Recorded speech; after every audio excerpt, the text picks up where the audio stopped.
안녕하세요. 창업일리고입니다. 오늘은 패스트푸드 프랜차이즈의 대표적인 브랜드 롯데리아 창업에 대해서 알아보도록 하겠습니다. 롯데리아는 롯데 GRS라는 기업에서 운영을 하고 있고요. 그 롯데 GRS는 이제 롯데리아 이외에도 다양한 외식 브랜드를 보유하고 또 다양한 사업을 영위해 가고 있습니다.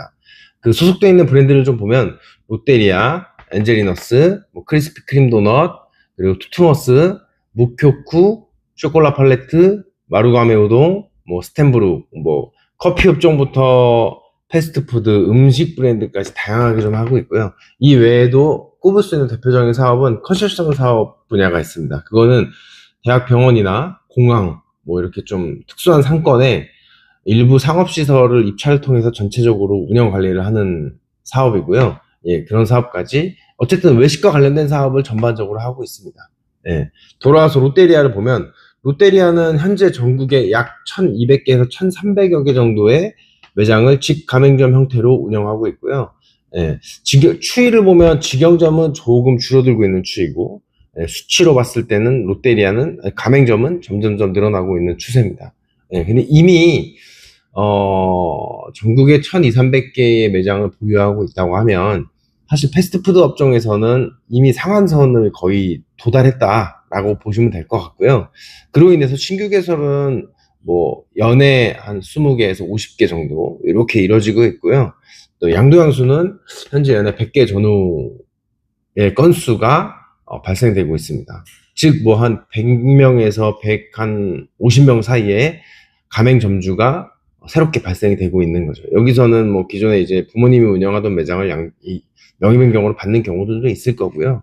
네, 또는 기존에 이제 가맹 계약을 어떤 특이한 케이스에 의해서 종료하고 새롭게 계약하는 경우들도 있을 거고요. 네, 네. 그래서 5년하게 새로운 점주가 들어갔다라고 보기에는 조금 어려울 수도 있지만, 네, 그만큼 그 롯데리아 창업하는데 적은 비용이 들어가는 건 아니지만 이 정도 수치의 명의 변경이나 새로운 점주와의 계약이 이루어진다고 하면 그래도 사업 분야가 상당히 활성도가 높다라고 볼 수 있겠습니다. 네.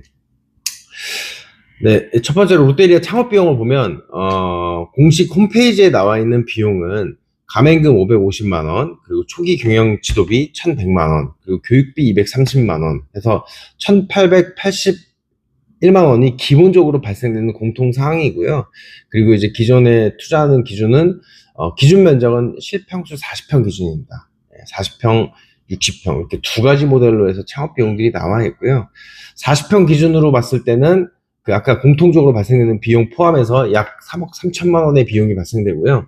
거기에 추가로 발생되는 비용은 점포 임차에 발생되는 임차성 비용, 즉 보증금이나 점포의 바닥권리금이나 이런 비용들은 추가로 발생된다고 볼 수 있고요. 그리고 이제 점포 현황에 따른 기본적인 별도 공사 비용이 있습니다. 네, 철거, 냉난방 이런 비용들은 추가로 발생되기 때문에 네, 이런 비용들까지 했을 때 40평 기준으로 4억에서 5억 정도는 예상을 하는 게 좋습니다.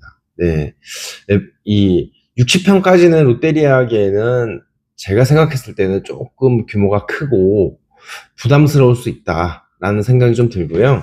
가장 효율적으로 할 수 있는 면적은 40평이면 충분하지 않나. 요즘에 롯데리아 운영되고 있는 매장들을 보면 매출이 발생하는 구조가 홀, 그리고 포장, 배달 이렇게 세 가지 방식으로 매출이 일어나는데요. 모두가 홀에서 먹던 예전과는 다르게 지금은 테이크아웃이나 포장 배달 수요가 많기 때문에 홀이 엄청 넓을 필요는 없다고 생각을 합니다. 예, 고정비에 대한, 매장이 넓을수록 임차에 대한 임대료나 관리비나 이런 고정적인 비용에 대한 부담도 생길 수 있기 때문에 40평이면 충분하다고 생각이 됩니다. 예. 그래서 롯데리아는 신규로 개설하더라도 40평 기준은 4억에서 5억 정도의 초기 투자 비용이 발생된다.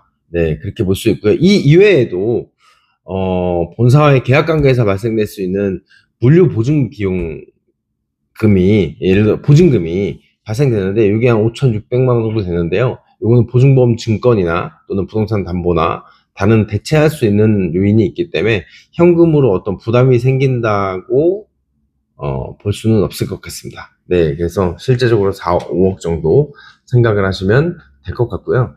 그러면 내가 어느 정도의 매출을 기대하고 어느 정도 수익률을 기대할 수 있는지 이것도 한번 보면 전년도 25년도 정보공개서가 아직 업데이트가 안 된 상황이라서 24년도로 보면 24년도 기준 롯데리아 가맹점 1209개점의 평균 매출액은 연 9억 4천만 원. 월 단위로 환산하면 약 7,800만 원 수준입니다.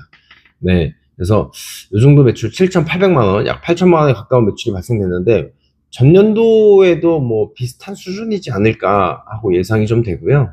네, 이에 따라서 발생될 수 있는 수익은 원가 지출할 수 있는 원가율, 임대료, 관리비, 인건비, 로열티, 배달 관련된 지출, 기타 경비를 제외하면 매출의 15% 전후를 예상하시면 됩니다. 예.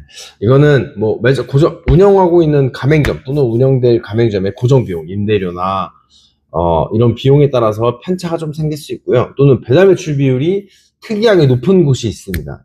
뭐 보통 뭐 5, 60% 되는 선들이 많은데 배달 매출에 대한 비율이 80%가 넘어가는 지점들도 없진 않거든요. 네. 그러면 이제 손익구조에 대한 편차가 좀 있기 때문에 네. 그런 부분들을 전반적으로 감안했을 때 그냥 보편적으로 15% 정도로 생각하시면 좋을 것 같습니다. 그리고 이제 원가율 같은 경우에는 운영하시는 분들에 따라서 조금 차이가 있습니다. 적게 발생되는 지점은 뭐 40% 초반을 말씀하시는 곳도 있고요. 40% 중반 또는 한 45, 6% 정도를 말씀하시는 곳도 있습니다. 대신 뭐 한 50%까지 가는 경우들은 거의 없더라고요. 네, 그래서 40% 초중반 선을 보시면 원가율은 얼추 맞지 않을까 그렇게 좀 생각이 되고요. 롯데리아 같은 경우에는 매출 대비 수익률은 높지 않으나 50년 가까운 업력을 보유하고 있기 때문에 굉장히 독보적인 입지에 있는 프랜차이즈고요. 또 꾸준한 창업 수요로 인해서 양도양수 또한 원활하게 이루어질 수 있는 브랜드라서 초기에 투자되는 금액을 나중에 권리금으로 회수할 수 있는 부분들이 확률이 상당히 높습니다. 그래서 권리금의 시세도 형성이 되어 있기 때문에 프랜차이즈 중에서 몇 안 되는 자산적인 가치를 형성하고 있는 브랜드이기도 합니다. 네네. 그래서 한 번 더 돌아보면 초기 투자 비용을 4억에서 5억 정도 투자해야 되고 기대 매출은 약 7,800만 원 정도 볼 수 있기 때문에 그리고 그에 따른 수익이 15%라고 하면 약 1,000만 원 초반 정도 됩니다. 1,000만 원, 1,100만 원 전후 정도가 될 수 있기 때문에 네, 물론 이제 여기서 내가 인력을 좀 여유 있게 써서 오토 운영을 하게 되면 수익률을 좀 줄 수 있겠지만 그래도 안정적이고 장기적으로도 수익률을 꾸준하게 창출하기 좋은 브랜드다. 큰 변화 없이 예, 그렇게 생각해 보시면 좋을 것 같습니다. 그래서 롯데리아 창업의 장점을 한번 보면 대형 프랜차이즈 본사이기 때문에 그런 시스템에 대한 편의성, 이용할 가맹점주로서의 시스템에 대한 어떤 지원을 받는 편의성과 또 지속적인 본사에서 마케팅을 통해서 유지 또는 성장하려고 하는 부분들이 보여지기 때문에 그런 부분에 의해서는 가맹점을 운영하기에는 좀 더 안정성이 좋다라고 볼 수 있고요. 그리고 롯데리아를 운영하시는 점주님들 중에서 직접 매장에 근무하시는 분들도 물론 많이 계시겠지만 직원들 점장을 두고 오토로 운영하시는 분들도 상당히 많이 계십니다. 네, 다점포를 운영하시는 분들도 계시는 걸로 알고 있고요.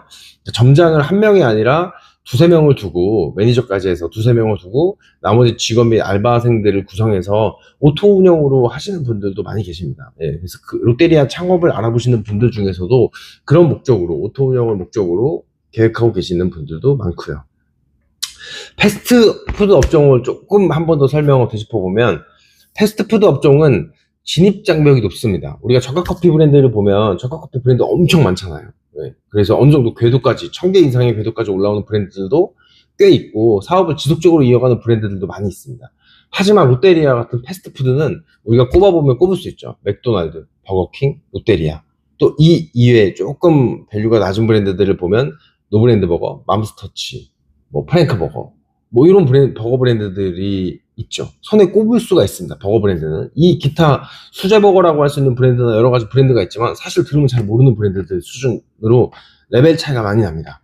그래서 진입장벽이 굉장히 높은 업종이라고 봐요. 초기 투자 비용도 높고 본사에서 과감하게 투자하기도 사실 좀 버거운 편이고요.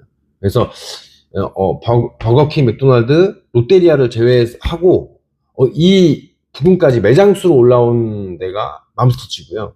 노브랜드 버거는 이제 신세계 푸드에서 하니까 성장하고 있고요. 예. 그래서 이게 어느 정도 궤도까지 올라서 어깨를 나란히 하기에는 많이 어렵습니다. 네. 그 중에서 개인이 창업할 수 있는 브랜드를 보면 맥도날드는 현재 가맹 사업 안 하고 있어요. 다 직영이니까. 네. 버거킹도 직영도 있고 가맹도 있죠. 예, 가맹점 비율이 굉장히 낮습니다. 제가 알기로는 서울에 가맹점이 지금 3개인가 밖에 없어요. 다 직영으로 전환이 됐습니다. 예, 그래서 외국계 기업이기 때문에 본사에서 제시한 어떤 기준들도 국내 기업에 비해서는 조금 까다로운 편이고 성향이 조금 이해도가 필요하기도 할 것 같아요. 예, 롯데리아는 국내 브랜드고 워낙 가맹을 기반으로 사업을 다져왔기 때문에 점주님들 개인이 접근하는 게 가장 좋습니다. 예. 그래서 어쨌든 이 패스트푸드 업종 자체가 진입장벽이 굉장히 높기 때문에 롯데리아를 선택하고 운영을 한다고 했을 때 5년을 운영해도 또는 10년을 운영해도 매출에 큰 차이가 없을 거라고 보고요. 안정적이고 지속적인 수익률 창출이 좋다고 봅니다. 예. 그래서 양도양수 매장이라도 좋은 게 있다면 신규 창업만 고집하실 건 아니고 양도양수에 대한 창업까지도 같이 선택지에 두고 또는 그 이상 수치를 보더라도 2배 이상 많기 때문에 양도양수를 우선적으로 검토하시는 게 어떻게 보면 맞을 수 있고요. 근데 이제 좋은 매장을 만나는 게 사실 더 중요하죠. 그리고 그 매장을 봤을 때 수익성 분석이나 그 인수 금액에 대한 타당성 여러 가지들을 내가 판단할 수 있는지도 중요하고요. 예. 그래서 효율적인 창업 방식을 좀 고민해 보시고 그 방식에 대해서 타당성이 있는지 현실적으로 선택을 내가 할 수 있는지 그 부분도 같이 고민을 해보시는 게 좋지 않을까. 네, 그렇게 생각하고 있습니다. 롯데리아 창업은 한 번 더 보면 안정적이고 장기적으로 운영하기 좋은 업종입니다. 초기 투자 비용이 다소 부담되지만 그래도 높은 매출로 인해서 투자 비용을 제외하고 보면 월 1,000만 원 정도의 수익률을 지속적으로 발생시킬 수 있기 때문에 자산이 조금 어느 정도 창업에 대한 예산의 범위가 좀 높으신 분들한테 선택지가 될 수 있고요. 네, 안정성이라고 하면 사실 어디 빠지지 않는 브랜드니까요. 네, 그렇게 창업에 대한 후보 브랜드로 검토해 보시면 좋을 것 같습니다. 네, 오늘 롯데리아 창업은 여기까지 알아보도록 하고요. 오늘 영상이 도움이 되셨다면 구독과 좋아요 꼭 부탁드립니다. 그리고 앞으로도 좋은 프랜차이즈에 대한 현실적인 창업 정보를 많이 소개해 드리도록 하겠습니다. 네, 감사합니다.